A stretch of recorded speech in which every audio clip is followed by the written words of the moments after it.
बिस्मिल्लाहिर्रहमानिर्रहीम। मैं हूं एडी अंजुम और आप देख रहे हैं मेरा YouTube channel AD Anjum official. Channel को सब्सक्राइब कीजिए और बेल आइकॉन का बटन भी दबा दीजिए ताकि आपको इस तरह की मालूमाती वीडियोस बर वक्त मिलती रहें। आज हम बात करेंगे खसरा और रुबेला जैसी मुतादी अमराज के बारे में। खसरा और रुबेला दोनों वायरल और मुतादी बीमारियां हैं। ये ज़्यादातर बच्चों को मुतासर करती हैं। खसरा की वजह से नमूनिया, दिमागी सोजिश और खुदा न खास्ता इससे मौत भी वाक़ हो सकती है।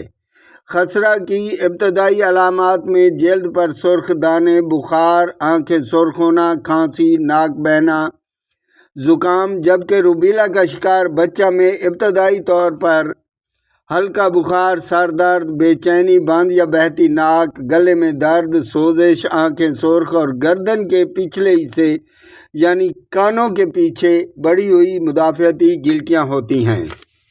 सच कहते हैं कि इलाज से एहतियात बेहतर है, इसलिए ज़रूरी है कि खसरा से और रुबेला से बचाव के लिए बर वक्त हिफाजती टीके लगवा लिए जाएँ।